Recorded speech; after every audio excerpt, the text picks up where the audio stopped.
Halo, jumpa lagi dengan saya, Evi Maria. Saya pengajar mata kuliah manajemen bisnis Prodi S1 Sistem Informasi FTI UKSW. Di sesi kali ini kita akan bicara tentang perencanaan.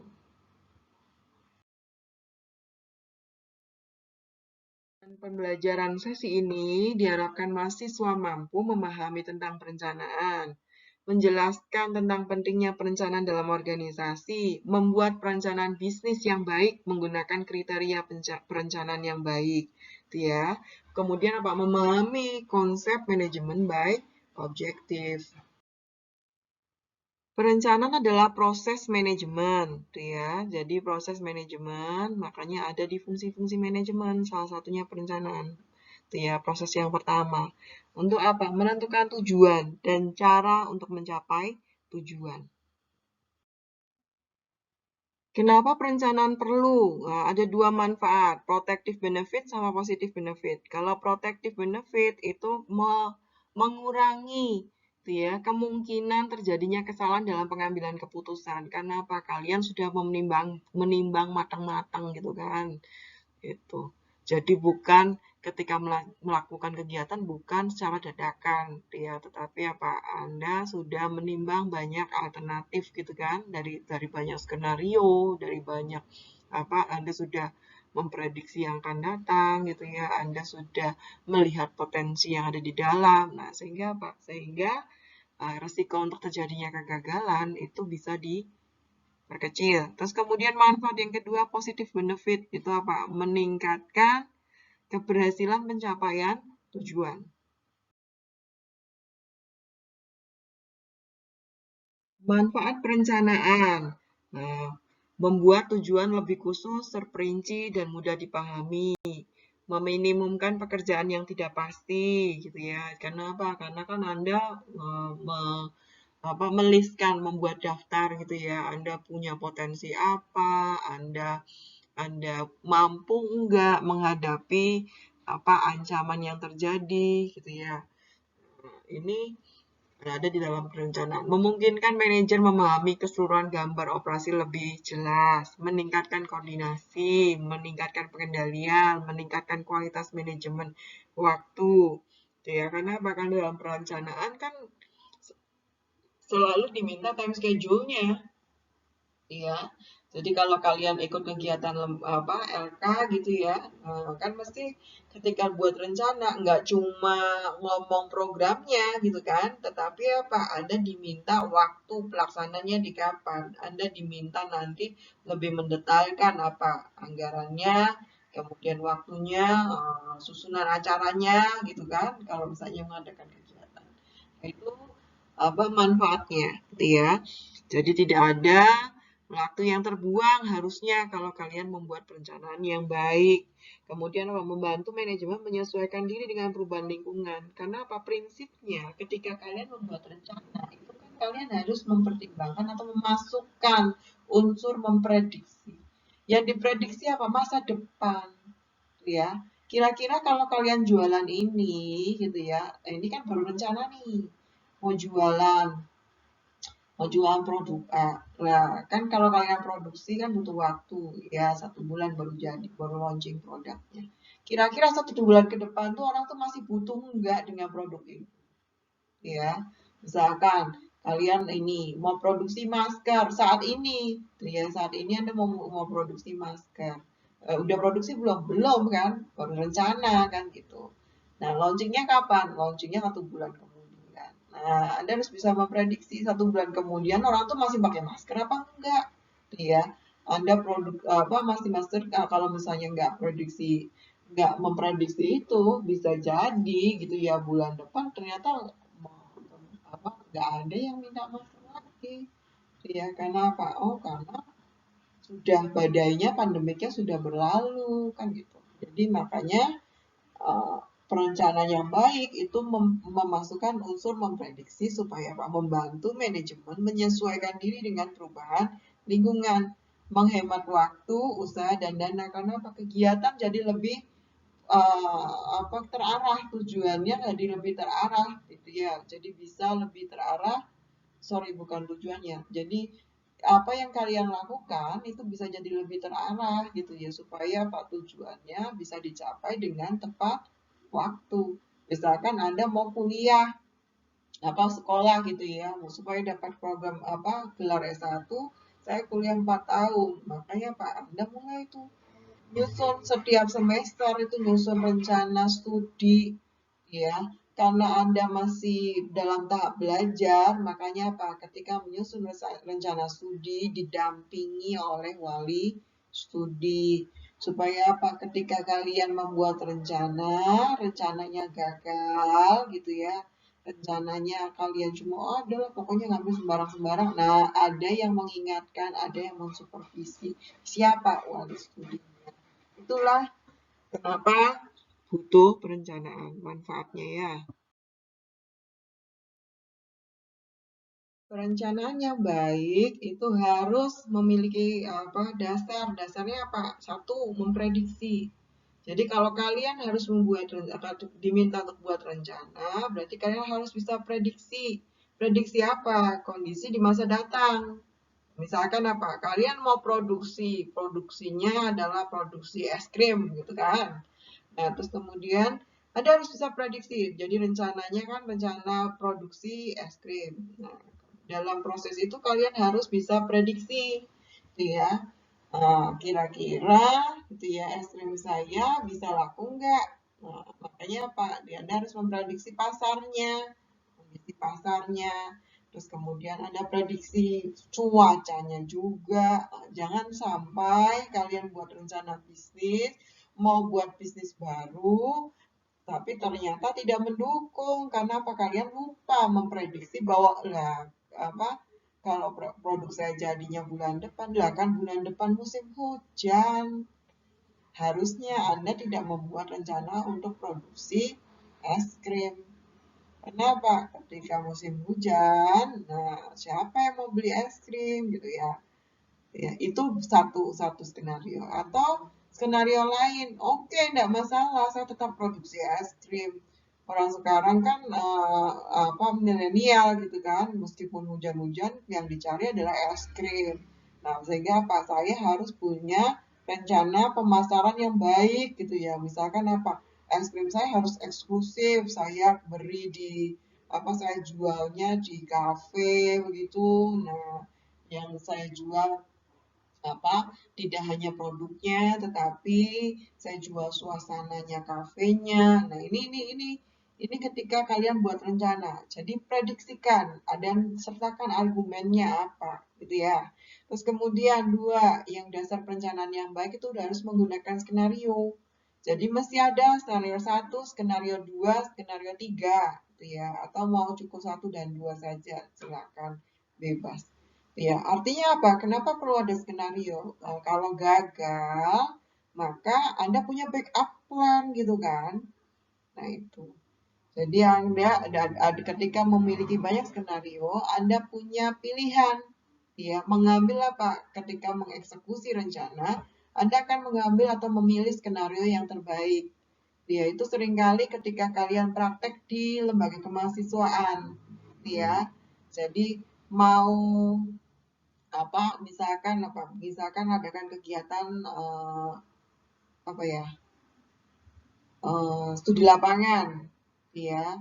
Nah, Anda bikin proposal gitu, mesti ada skenario 1 dengan skenario 2. Skenario 1 pakai bis yang besar ya, atau skenario 2 cukup pakai L300 aja, kemungkinan nggak banyak yang mau ikut. Nah, itu ada skenario yang harus dibuat.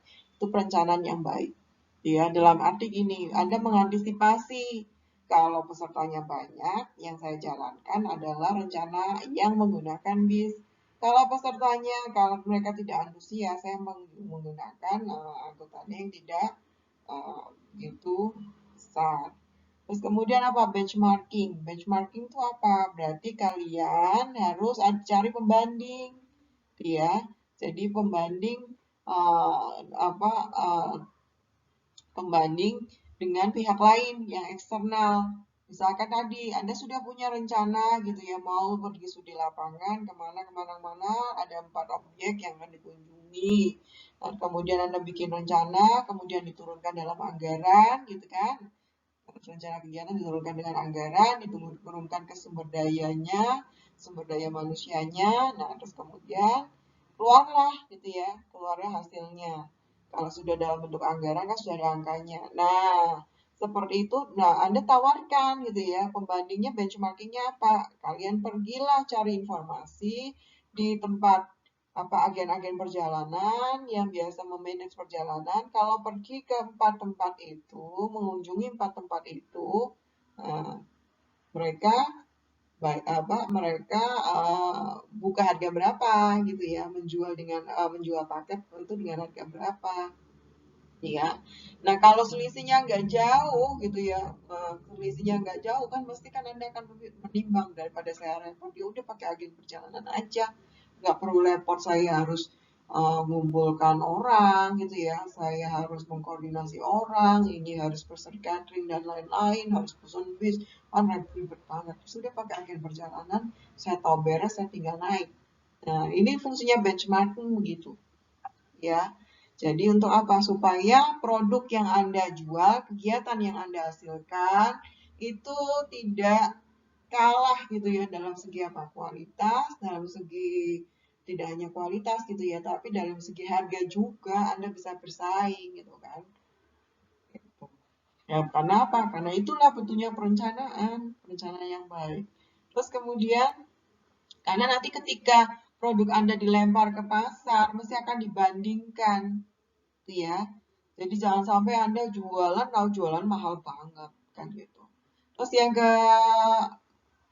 keempat itu partisipasi dan keterlibatan. Jadi kalau buat rencana itu nggak bisa sendirian, ya apalagi kegiatannya untuk orang banyak, ya sehingga butuh partisipasi dan keterlibatan dari tim. Iya, itulah kenapa ketika kalian apa membuat satu kegiatan gitu ya, kegiatan apalagi skalanya misalkan hanya di kampus gitu ya, apalagi skala yang nasional atau internasional, Anda butuh tim yang solid gitu ya. Nah, di mana masing-masing individu itu diminta untuk terlibat, diminta untuk berkontribusi ya. Nah, karena apa? Ketika masing-masing individu terlibat dan berkontribusi, nah ini akan membuat perencanaan Anda jauh lebih baik jika dikerjakan sendiri.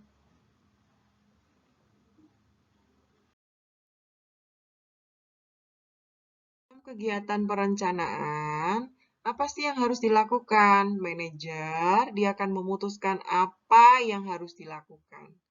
Kapan melakukannya, bagaimana melakukannya, dan siapa yang melakukannya. Jadi ingat, kalau kalian merencanakan, kalau kalian diberi tugas untuk membuat perencanaan bisnis, maka yang item yang harus ada itu adalah apa, kalian mau apa gitu ya, terus kapan melakukannya, terus bagaimana caranya melakukan, dan siapa yang melakukannya ya. Jadi yang namanya hasil perencanaan ya pasti adalah rencana ya. Rencana nanti isinya apa? Identifikasi sumber daya yang dibutuhkan, tugas dan tindakan yang harus dilakukan, serta jadwal yang harus diikuti. Ini outputnya ya, output dari perencanaan. Jadi nanti kalau ada tugas, ya yang saya minta, kalau buat perencanaan bisnis di masa apa new normal, ya new normal. Jadi setelah COVID ini kan, terus kemudian kita masuk dalam era new normal, masa new normal. Nah, kalian diminta untuk buat rencana bisnis. Nah, berarti apa? Kalian harus identifikasi dalam rencana itu harus identifikasi sumber dayanya. Kalian harus identifikasi tugas dan tindakannya apa. Terus kemudian jadwalnya bagaimana. Ya.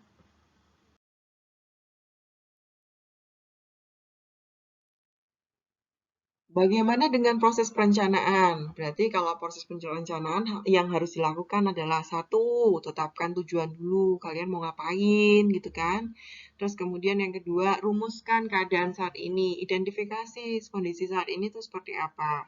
Terus kemudian apa? Identifikasi kemudahannya, Anda punya kelebihan apa gitu ya, Anda punya sumber daya apa. Terus kayak gitu tujuan itu akan dicapai dengan mudah karena Anda punya apa, potensi apa. Ada selain potensi, Anda identifikasi juga hambatannya, gitu kan? Nah, ini biasa ketika kalian belajar di mata kuliah manajemen proses bisnis, kalian kan sudah diajari caranya membuat analisis SWOT, gitu ya. Nah, dari itu, gitu ya, dari apa identifikasi kondisi, identifikasi tantangan, identifikasi kesempatan, ya, ancaman. Nah, itu Anda mulai apa? Kembangkan rencana, gitu ya, atau serangkaian kegiatan yang akan dilakukan untuk mencapai tujuannya, ya. Terus kemudian implementasikan rencana dan lakukan evaluasi terhadap hasilnya.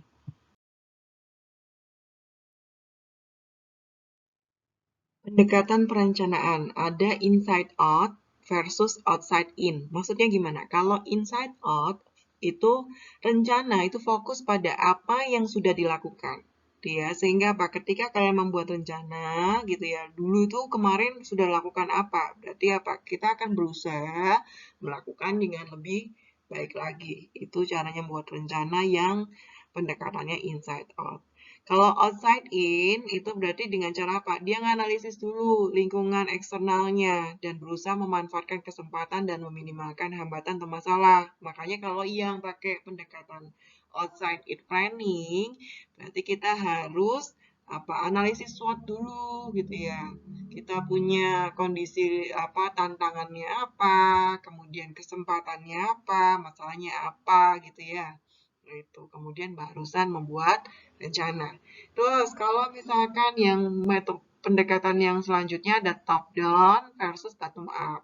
Kalau top down berarti rencana itu di, dari atas ke bawah. Maksudnya apa? Dari top manajemen dia akan menentukan tujuan. Tapi kemudian manajemen yang ada di bawahnya dia akan membuat rencana sesuai dengan tujuan tersebut. Terus kalau bottom up.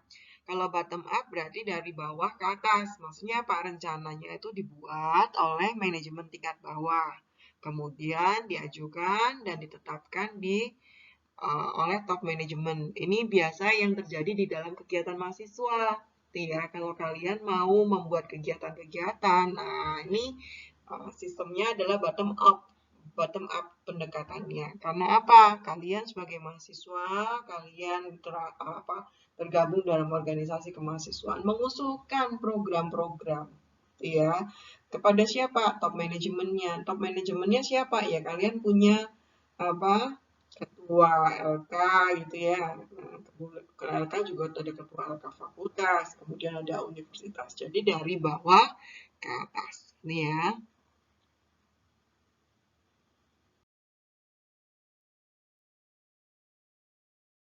Perencanaan itu dapat diklasifikasikan menurut pertama bidang fungsional. Jadi kalau bikin rencana itu kalau berdasarkan bidang fungsional nanti ada rencana produksi, rencana pemasaran, rencana keuangan, rencana personalia. Terus kalau rencana berdasarkan tingkat organisasi, berarti nanti kita punya rencana organisasi, rencana unit bisnis gitu ya. Terus kemudian rencana fungsional, difungsionalkan produksi, pemasaran berdasarkan fungsi-fungsi yang ada di dalam perusahaan. Terus kalau menurut karakteristik atau sifat, nah rencana itu bisa bentuknya kuantitatif, bisa kualitatif. Bisa rencananya itu bentuknya terbuka atau rencana yang rahasia. Ya, bisa yang kompleks atau bisa juga sederhana. Ya. Terus kalau menurut jangka waktunya, rencana itu bisa jangka pendek, jangka menengah, atau jangka panjang. Di dalam satu perusahaan, kita punya yang namanya misi. Terus kita punya yang kemudian diturunkan jadi tujuan, ya. Nah, kemudian apa? Dibuatlah rencana. Rencana itu ada tipe-tipenya, yaitu rencana apa? Yang pertama, dari tujuan jadi rencana strategik dulu. Setelah itu baru rencana operasional. Nah, kemudian baru apa? Bikin yang single use plan. Jadi single use plan itu rencana yang hanya untuk satu kegiatan. Jadi tujuannya untuk mencapai hanya satu tujuan, habis itu sudah nggak bisa dipakai lagi. Tapi kalau standing plan itu rencana yang bisa dipakai berulang-ulang, ya. Nah, kita akan bahas detailnya satu persatu nanti di slide selanjutnya.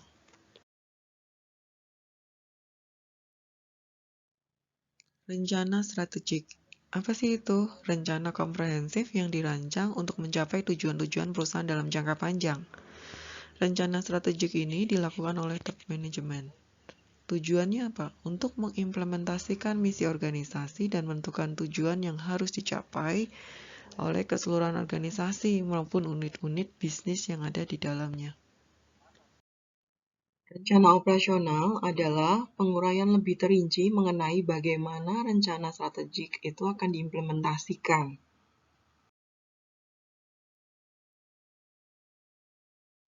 Contoh perencanaan operasional itu apa aja?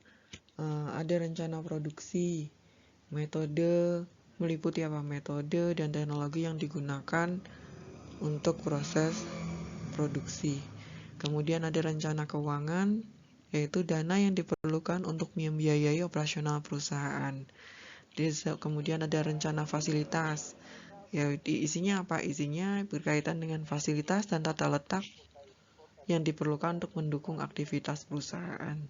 Terus kemudian ada rencana personalia, yaitu untuk proses rekrutmen, seleksi, dan penempatan personil di dalam perusahaan. Ini semua perlu direncanakan.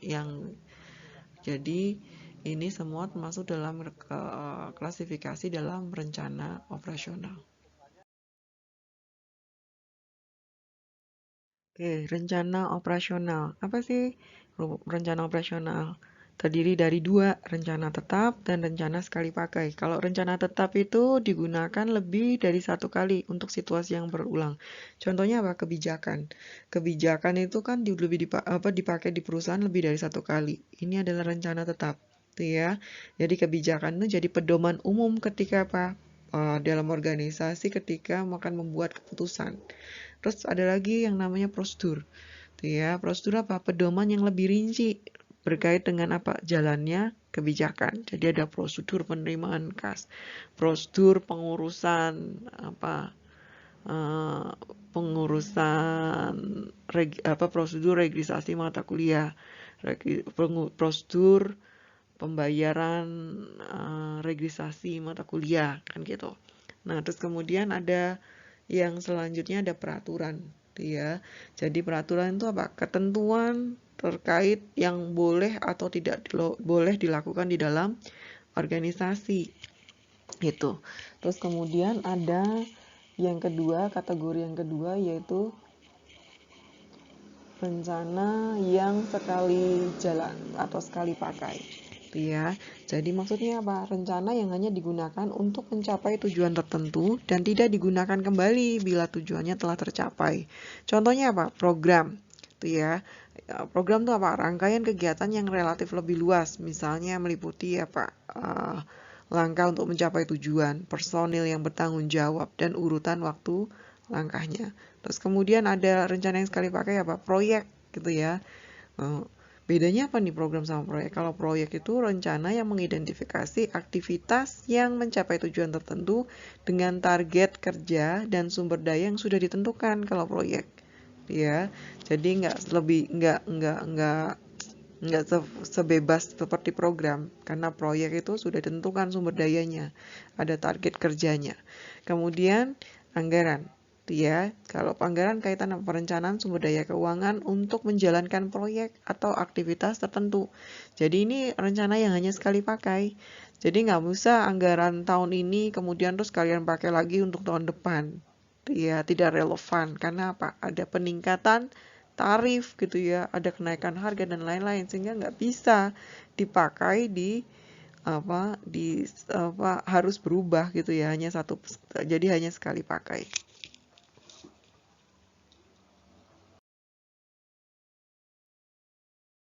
Kelemahan perencanaan, tuh ya.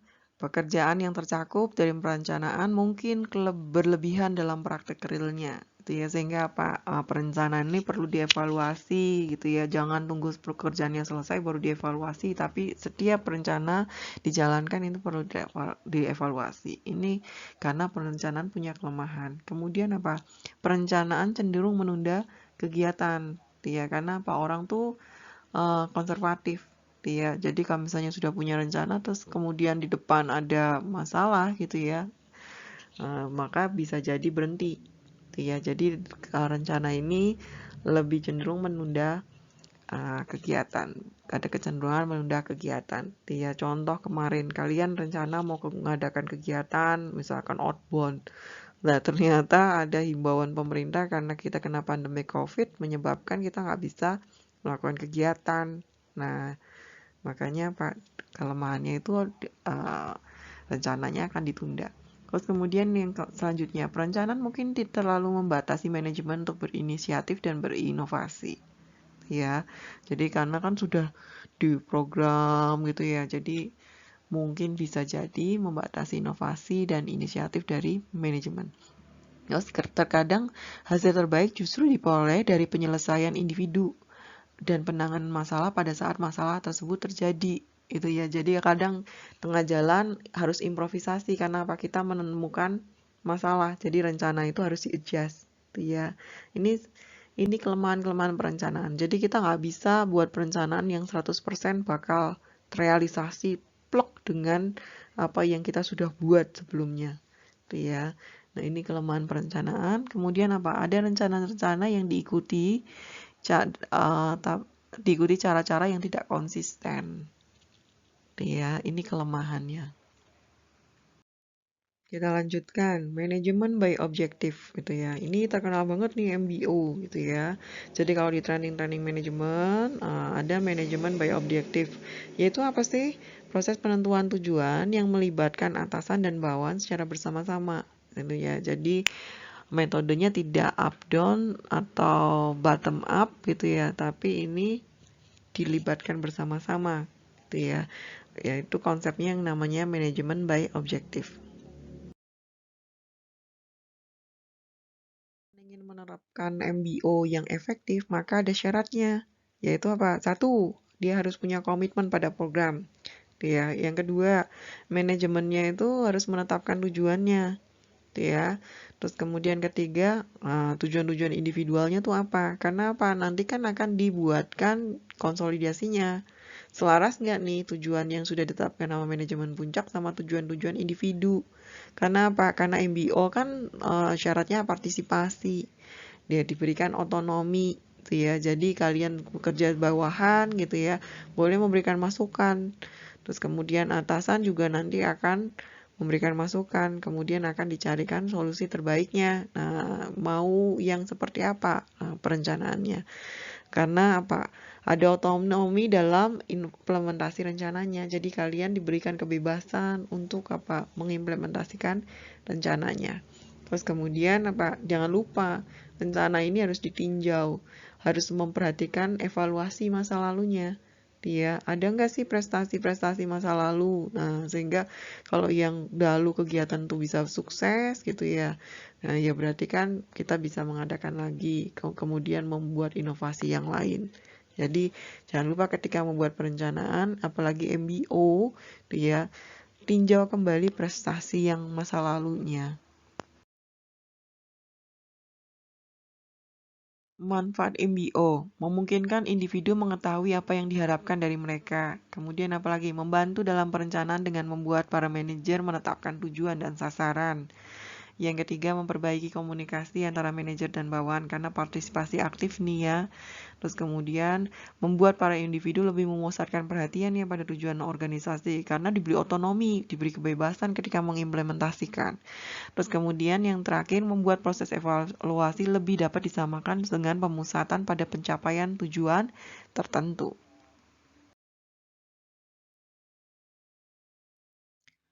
Tapi ini ada kelemahannya, karena konsumsi waktu dan usaha yang besar dalam mempelajari teknik-teknik MBO, serta meningkatkan jumlah kertas kerja.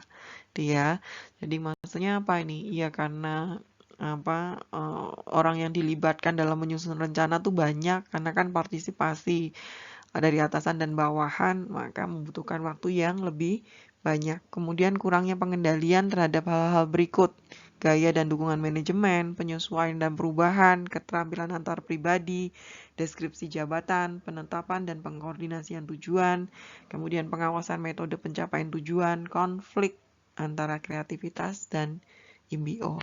Dia pasti kalau melibatkan orang yang jumlahnya lebih banyak, itu mesti ada konflik. Nah, ini yang perlu diperhatikan oleh para manajer.